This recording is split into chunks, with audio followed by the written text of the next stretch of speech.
The humidity of Atlanta in July feels like a wet blanket, but tonight, the chill in Tiana's spine has nothing to do with the weather. In the heart of the city, where the neon signs of the Korean district bleed into the industrial blocks, a debt has come due. Tiana's father didn't leave a note. He left a legacy of ruined credit and a target on his daughter's backs. When the matte black SUVs of the Saebyeok Syndicate roll onto your curb, you don't call the police. You pray for mercy. But Kang Min-ho, the man they call the architect of the underworld, doesn't deal in mercy. He deals in collateral. The money is gone, Min-ho says, his voice a cold silk. So I'll take the girl instead. He wasn't looking at Tiana. He was looking at her 15-year-old sister, Maya. Welcome to Blood and Roses Chronicles. Tonight, a sister must trade her freedom for a life she never asked for. This is the debt of the unchosen. The family laundromat, Jackson and Sons, had been a staple in the West End for 3 generations. It was a place of steam, the sharp scent of industrial detergent, and the steady, rhythmic thrum of heavy-duty dryers. Tiana, a woman who had sacrificed her own path to law school to keep the family's crumbling finances afloat, was finishing the final fold of the night. Her younger sister, Maya, sat at a nearby table, headphones clamped over her ears, sketching a phoenix in her notebook with focused intensity. The front door didn't just open, it was occupied. 3 men stepped inside, their presence instantly cooling the humid air of the shop. They didn't look like the local street hustlers Tiana was used to staring down. They wore charcoal-colored suits with razor-sharp creases and moved with a synchronized, chilling discipline. At the center was Kang Min-ho. He was Korean, impeccably dressed, and radiated a terrifying stillness that commanded the room. "Tiana Jackson?" Min-ho asked. His English was flawless, though it carried a precise, lethal edge. "We're closed," Tiana replied, her hand instinctively hovering near the silent alarm button under the counter. "Your father, Marcus, is currently in a private room at a casino in Atlantic City," Min-ho said, ignoring her protest. "He just bet the deed to this building, your family home, and $400,000 he doesn't have. He lost it all to my chairman." Tiana felt the blood drain from her face. Her father had sworn he was clean this time. He's sick. It's an addiction. Give us a month to liquidate the equipment. We can get you $50,000 by next Friday." Min-ho walked toward the back of the shop, his polished shoes clicking sharply on the linoleum. He stopped beside Maya, who had pulled her headphones down, her eyes wide with sudden terror. Min-ho reached out, gently picking up her sketchbook. He looked at the phoenix, then back at Tiana. "You have a gift for numbers, Tiana. But your father, he has a gift for disappointment," Min-ho said quietly. "$50,000 doesn't even cover the disrespect of the debt. My chairman doesn't want these rusted machines. He wants a guarantee. Marcus loves this girl more than his own breath. Taking her is the only way to ensure he doesn't disappear into the wind." "No." Tiana stepped between them, her voice trembling but fierce. "Take me. I run the books here. I know how to move money, how to hide it, how to make it grow. I'm worth 10 of her to you. Maya is just a child." Min-ho's eyes searched Tiana's face, performing a cold, mental audit of her worth. He saw the iron in her soul. "You are bold. But a debt of this magnitude requires a heart-shaped payment. Maya comes with us. You have 48 hours to bring me Marcus. If you don't, Maya starts working off the interest in our hospitality sector." Before Tiana could lunge, the men moved. They gripped Maya's arms, ignoring her muffled cries as they dragged her toward the matte black SUV idling at the curb. Tiana watched the tinted windows go up, feeling her world shatter into 1,000 jagged pieces. The silence that crashed back into the laundromat after the SUV sped away was suffocating. Tiana stood frozen, the ghost of Min-ho's expensive sandalwood cologne still hanging in the air like a stain. She didn't scream, and she didn't collapse. She knew from experience that in Atlanta, if you didn't have money, you had to have a plan. She retreated to her father's small, cramped office. She tore up the floorboards where he kept his emergency cash. Nothing. She logged into his computer, her heart sinking as she scrolled through a digital graveyard of offshore gambling sites and high-risk crypto tumblers. But as her eyes raced over the encrypted files, her legal training kicked in. She noticed a pattern Marcus had missed. He wasn't just losing, he was being harvested. Someone within the Saebyeok Syndicate had been feeding him inside tips, grooming him for the big bet, and then siphoning his wins before he could cash out. It wasn't a streak of bad luck, it was a professional execution. Her father was a fool, but he was a fool who had been hunted by a shark. Tiana realized then that Min-ho hadn't come for the money.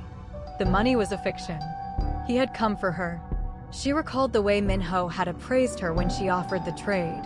It wasn't the gaze of a predator looking for a victim. It was the look of a recruiter discovering a rare, high-yield asset. The syndicate was expanding into the American South, and they didn't just need muscle, they needed clean operators. They needed someone who could navigate the Western financial grid without raising a red flag. She checked the clock. It was 2:15 a.m. She grabbed her leather jacket and her father's burner phone, her mind operating with the cold efficiency of a calculator. She knew the syndicate's local hub, the Blue Crane, a high-end, members-only lounge in Buckhead. It was a fortress of glass, steel, and curated exclusivity. She didn't have a weapon, and she didn't have the 400,000. But she had the digital signature of the man who had set her father up. She drove her beat-up car toward the neon glow of the upscale district. If she went to the police, Maya would be moved to a black site before the first report was typed. The only way to save her sister was to walk directly into the architect's den and present him with a better ledger. She pulled up to the valet stand of the Blue Crane. The valet sneered at her old car until she rolled down the window and presented a gold-embossed business card Min-ho had accidentally left on her counter. "Tell Mr. Kang that the accountant is here to settle the books," she said, her voice like cold-pressed steel. The interior of the Blue Crane was a jarring contrast to the West End. It was a masterpiece of minimalist design, dark charcoal woods, soft waterfalls, and the low, hushed tones of men making deals that could sink cities. Tiana was escorted to the penthouse level, where the Atlanta skyline glittered through floor-to-ceiling glass. Kang Min-ho sat at a low table, a porcelain tea set arranged before him with mathematical precision. He didn't look surprised to see her. "You're early, Tiana," he said, pouring a cup of jasmine tea. "And you appear to be empty-handed. Where is Marcus?" "Marcus is a ghost," Tiana said, refusing to sit. She stood tall, her shadow long against the expensive carpet. "And we both know why. You've been tracking him for 6 months. You knew the exact moment his addiction would hit the floor." Min-ho sipped his tea, his face a mask of calm. "A man is responsible for the bets he places. And a syndicate is responsible for the lieutenants who steal from the house," Tiana shot back. She slid the burner phone across the table. "One of your men, a guy named Cho, has been skimming from the losses your chairman collects. He's been using my father's accounts to launder his own side earnings. If your chairman finds out his top earner is stealing from the pot, I don't think Cho makes it to breakfast." Min-ho's eyes narrowed, a flicker of genuine intrigue breaking through his icy exterior. He picked up the phone, scrolling through the data Tiana had organized with forensic detail. "You uncovered this in less than 4 hours?" he asked, his voice low. "I've spent my life cleaning up after a gambler," she replied. "I can see a crooked line in a ledger from a mile away. You don't want my sister, Min-ho. Maya is a child who draws birds. She has no value to a man like you. But I can find every dollar Cho stole. I can patch the holes in your Western operations before the IRS even knows where to look." Min-ho set the phone down and walked to the window, looking out at the city. "Saebyeok is evolving. We are moving into American real estate and legal finance. My men are experts at violence, but they are illiterate when it comes to the nuances of the U.S. tax code." He turned back to her, his expression unreadable. "1 year. You work for me as my lead financial analyst. You move into my estate. You vanish from your old life. You find the rot in my organization, and in return, I will wipe your father's debt from the books. And Maya, she goes to a high-end private boarding school in North Carolina, Min-ho said. Safe, guarded, fully funded. You may see her once a month, provided your performance meets my standards. But your father, Marcus, is banned. If he contacts either of you, the deal is burned. Tiana felt the invisible weight of the golden handcuffs. It was a descent into the underworld, a life spent in the service of the very man who had terrified her. But it was the only way to keep Maya out of the shadows. I want a signed contract, Tiana said. Min-ho let out a short, dry laugh. In my world, Tiana, a contract is written in blood and honor. But for you, I will make an exception. We shall use the ink of your first successful audit. He gestured to the door. Your sister is already on her way to the school. Your new life begins tonight. Tiana's new office was a minimalist cathedral of glass and steel overlooking the Atlanta skyline. It was a far cry from the steam-filled rooms of the West End. Here, the air was filtered, chilled, and carried the faint, expensive scent of Min-ho's influence. She sat behind a desk made of reclaimed obsidian, her eyes reflecting the glowing blue light of 3 separate monitors. She was no longer the woman in the leather jacket. She wore a tailored charcoal suit that matched Min-ho's, her hair pulled back into a sharp, uncompromising bun. She looked like a corporate executive, but the data on her screens was the stuff of nightmares. You've been staring at the K-Logistics file for 20 minutes, a voice said from the doorway. Tiana didn't flinch. She knew Min-ho's footsteps by heart now, light, deliberate, and perfectly spaced. K-Logistics isn't a shipping company, she said without turning around. It's a hollow shell designed to absorb the losses from the Saebyeok construction projects in Gwinnett. But someone is using the shell to hide an extra 8% in consultancy fees. Min-ho walked into the room, leaning against the glass wall. And who is the consultant? Cho, Tiana said, finally turning her chair. She slid a digital tablet across the desk. The man you told me was your most loyal lieutenant. He's not just skimming, Min-ho. He's building his own war chest. He's been moving funds into an offshore account in the Cayman Islands under a ghost name. Min-ho's expression remained a mask of calm, but Tiana saw the slight tightening of his jaw. Cho has been with my family since we operated out of a basement in Seoul. He is a brother to me. Then your brother is planning your funeral, Tiana said bluntly. He's been buying up the debt of your smaller vendors. He's positioning himself to freeze your supply chain the moment you make the move into the legal real estate market. Min-ho walked to the window, the city lights reflecting in his eyes. He looked at Tiana, his gaze intense. You were supposed to be my accountant, Tiana, not my strategist. In my neighborhood, if you see someone reaching for a blade, you don't wait for them to swing, Tiana replied, standing up. You gave me a year to clear the debt. I'm ahead of schedule. But I can't audit a ghost. I need access to the private servers of the Blue Crane. That is a sacred space, Min-ho whispered. Only the high-ranking members are allowed. Then make me one, Tiana challenged. Or keep your brother and wait for him to put a bullet in your back. Your choice. Min-ho stepped closer, the distance between them shrinking until Tiana could feel the heat radiating from him. He reached out, his fingers brushing the lapel of her suit. You have the heart of a general, Tiana. It's a pity you were wasted on laundry. I wasn't wasted, she said, her voice steady. I was practicing.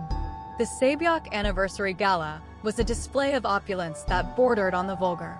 Held at a private estate in Buckhead, the grounds were patrolled by men in tactical gear disguised as valet attendants. Inside, the air was thick with the smell of roasted duck, expensive cognac, and the palpable tension of rival families trying to maintain a fragile peace. Tiana walked in on Min-ho's arm, her black silk gown flowing behind her like a shadow. She felt 1,000 eyes on her, the Korean elite wondering who this African-American woman was, and the American businessmen wondering how she had climbed so high in a closed society. Stay close, Min-ho murmured, his hand firm on the small of her back. The wolves are hungry tonight. They see you as my weakness. Let them think that, Tiana whispered back, her eyes scanning the room. She spotted Cho across the ballroom, surrounded by a group of young, ambitious soldiers. He looked confident, his laughter a bit too loud. The night proceeded with forced smiles and empty toasts until Min-ho was called away for a private word with the chairman. Tiana was left standing near the champagne fountain, a target in plain sight. Cho approached her, his smile not reaching his eyes. "The laundry girl," he sneered, his English thick but understandable. "Min-ho thinks you're a genius. I think you're a spy. How much is the FBI paying you to ruin our family?" Tiana didn't blink. She took a slow sip of her drink, her expression bored. "The FBI couldn't afford me, Mr. Cho. And as for ruining the family, you've been doing a pretty good job about yourself. How is the weather in the Caymans this time of year?" The color drained from Cho's face. He stepped into her personal space, his voice dropping to a low hiss. "You think you are clever because you can read a spreadsheet? This is a world of blood, Tiana. Numbers don't save you when the lights go out." "Neither do stolen funds," Tiana replied, leaning in. "I've already redirected the consultancy fees back into the chairman's main account. When he checks the ledger tomorrow morning, he's going to ask why you tried to return $8 million you never admitted to having." Cho's hand went to his jacket, likely reaching for a weapon, but the sound of heavy footsteps stopped him. Min-ho was back, his presence a cooling shadow. "Is there a problem, Cho?" Min-ho asked, his voice deceptively light. "No, boss," Cho said, his eyes darting between Tiana and Min-ho. "Just welcoming our guest." He turned and vanished into the crowd. Min-ho looked at Tiana, a faint, dangerous smile on his lips. "You move fast." "The clock is ticking, Min-ho," she said. "And I want my sister out of that boarding school by the end of the week. The debt is settled." The call came at 3 a.m. It wasn't Min-ho. It was a distorted voice on a burner phone. "We have the girl, Tiana." The school wasn't as safe as the architect promised. Tiana's heart stopped. She didn't scream. She didn't panic. She went into a cold, mechanical state of survival. "What do you want?" "The private servers. The encryption keys for the Saebyeok real estate holdings. Bring them to the port of Savannah, warehouse 14. Alone. If we see a single matte black SUV, the Phoenix stops flying." Tiana didn't call Min-ho. She didn't trust him. If he had failed to protect Maya, he was either incompetent or complicit. She grabbed her laptop, her father's old gun from the office safe, and drove through the night. The 3-hour trip to the coast felt like an eternity. When she arrived at Warehouse 14, the air was thick with the smell of salt and rotting fish. The massive sliding door was partially open, a single yellow light flickering inside. She stepped into the warehouse, her laptop bag slung over her shoulder. In the center of the room, Maya was tied to a chair, a piece of duct tape over her mouth. Her eyes were wide with terror. Standing behind her was Cho. He looked manic, a bead of sweat rolling down his forehead. "Give me the keys, Tiana. I can vanish before the chairman wakes up. I'll give you enough to take the girl and run. We can both be free of him." Tiana looked at her sister, then at the man who had destroyed her life. She realized then that Cho wasn't just a thief, he was a desperate animal. "The keys are in the bag," Tiana said, her voice flat. She set the bag on the floor and kicked it toward him. As Cho reached for the bag, the shadows in the corner of the warehouse shifted. A figure emerged, holding a suppressed pistol with practiced ease. It was Min-ho. "I told you, Tiana," Min-ho said, his voice echoing in the vast space. "Numbers don't save you when the lights go out. But loyalty is the only thing that keeps you breathing." Cho lunged for Maya, intending to use her as a shield, but Tiana was faster. She didn't reach for the bag. She reached for the gun in her waistband and fired. The bullet caught Cho in the shoulder, spinning him away from the chair. Min-ho fired a split second later, a precise shot that ended the traitor's life before he could hit the floor. Tiana ran to Maya, tearing the tape from her mouth and sobbing as she pulled her sister into her arms. She didn't look at the body. She didn't look at the blood. Min-ho walked over, looking down at Tiana. He didn't offer to help her up. He just watched her, his expression unreadable. "The debt is settled, Tiana," he said quietly. "But the war has just begun." The blood on the warehouse floor was still wet when Min-ho's cleanup crew arrived. They moved like ghosts, erasing the existence of Cho and his ambition within minutes. Tiana sat in the back of the matte black SUV, her arms wrapped tightly around a shivering Maya. She didn't look back at the warehouse. She was looking at Min-ho, who sat across from her, perfectly composed, as if they had just finished a routine business meeting instead of a private execution. "You knew," Tiana said, her voice a low, dangerous rasp. "You knew Cho would go for her. You used my sister as bait to flush him out." Min-ho poured a drink from the SUV's crystal decanter. "I knew Cho was a traitor. I didn't know his timing. By the time I realized his men had bypassed the school's security, you were already halfway to Savannah. I simply ensured the ending was conclusive. You risked her life." Tiana lunged forward, but the child lock on the seat and Min-ho's steady gaze stopped her. "I risked everything," Min-ho corrected, "including my standing with the chairman. Cho was his favorite godson. Now, the chairman wants to see the woman who seduced his top earner into theft and then shot him. We are going to the estate, Tiana. Not the one in Buckhead. The fortress." The fortress was a sprawling, secluded compound in the North Georgia mountains. As the SUV climbed the winding roads, Tiana realized the debt wasn't settled at all. It had simply changed hands. She wasn't an accountant anymore. She was a witness. They were led into a traditional Korean pavilion at the center of the estate. Chairman Park sat behind a low table, his face a map of deep wrinkles and ancient grudges. He didn't look like a mob boss, he looked like a grandfather. But the 6 armed men standing in the shadows suggested otherwise. "Min-ho says you have a mind like a diamond," the chairman said in Korean. Min-ho translated, his voice neutral. "He says you found the rot that he missed. But Cho is family. You are an outsider." Tiana stepped forward, leaving Maya with a guard at the door. She felt the weight of every choice she had made since the laundromat. Cho wasn't family.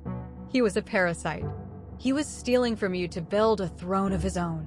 If I hadn't found the Cayman accounts, he would have initiated a hostile takeover of your real estate holdings by next quarter. She pulled a small, encrypted drive from her pocket, the one she had retrieved from Cho's bag. This contains the full ledger of his betrayals. It also contains the names of the 2 other lieutenants who were helping him. "You can kill me for being an outsider, Chairman. But without me, you're flying blind in a storm of your own making." The chairman stared at the drive, then at Tiana. The silence lasted for an eternity. Finally, he chuckled. It was a dry, rattling sound. Min-ho was right. You don't have the heart of a victim. You have the heart of a Saebyeok. The chairman's mercy came with a permanent cage. Tiana was allowed to keep Maya safe, but the boarding school was replaced by a private tutor within the fortress. Maya was a princess in a gilded prison, and Tiana was the architect's shadow. 6 months passed. Tiana had effectively dismantled the subcells of the syndicate that were bleeding money. She had become the silent power behind Min-ho, the woman who could bankrupt a rival with a single keystroke. But the more she cleaned the syndicate's books, the dirtier she felt. One evening, she found Min-ho in the garden, watching the koi fish circle in the pond. "The chairman is pleased," Min-ho said. "He wants to move the headquarters to New York. He wants you to lead the transition." "I want out, Min-ho," Tiana said. "The year is almost up. The debt is paid 10 times over. I want to take Maya and go back to Atlanta. I want to finish my law degree." Min-ho turned to her, the moonlight catching the sharp angles of his face. For the first time, Tiana saw a flicker of something human in his eyes, regret. "You know too much, Tiana. In our world, there is no retirement. There is only the job and the end of the job." "You promised," she whispered. "I promised to settle the debt," he said, stepping closer. And I did. But you made yourself indispensable. The chairman will never let you walk away with the keys to his kingdom in your head. Tiana felt the walls closing in. She had spent her life protecting her family, but she had ended up trapping them in a world of monsters.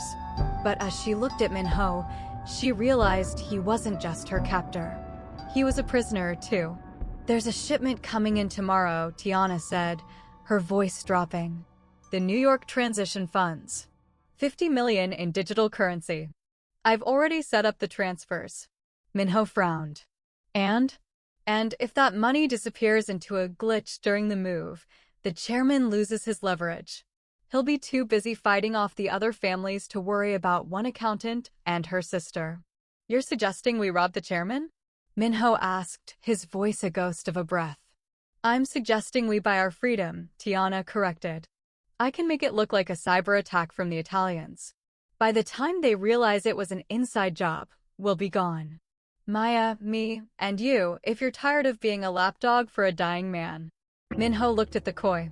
They were beautiful, but they were trapped in a circle. "He will hunt us to the ends of the earth." "Let him," Tiana said, her eyes flashing with the fire of the West End. "I'm an accountant, Min-ho. I know how to make people disappear on paper. And on paper, we're already dead." The night of the transition was a whirlwind of blue light and silent commands. Tiana sat in the server room of the fortress, her fingers flying across the keys. She wasn't just moving money, she was erasing identities. She deleted Maya's school records. She wiped her own fingerprints from the digital landscape. She created 3 new lives in a small coastal town in Brazil, complete with bank accounts, passports, and histories that felt as real as the air they breathed. Min-ho stood at the door, his gun drawn, watching the monitors for any sign of the chairman's security. "They're moving toward the wing," he said. "The chairman knows something is wrong. The transfer is taking too long." 10 seconds, Tiana said, her teeth gritted. 5, 4, 3, done. The screens went black. The 50 million was gone, fractured into 10,000 micropayments that would take a decade to trace. "Go!" Min-ho yelled as the alarms began to wail. They sprinted through the stone corridors, Tiana grabbing Maya from her room. The girl was confused, clutching her sketchbook, but she saw the look in Tiana's eyes and didn't ask questions. They reached the garage, where a nondescript silver SUV, not a black one this time, was waiting. Min-ho took the wheel, tires screeching as they burst through the perimeter gate before the heavy steel doors could lock. Bullets sparked against the reinforced glass. Tiana pushed Maya onto the floorboards, covering her with her own body. "They're behind us," Maya screamed.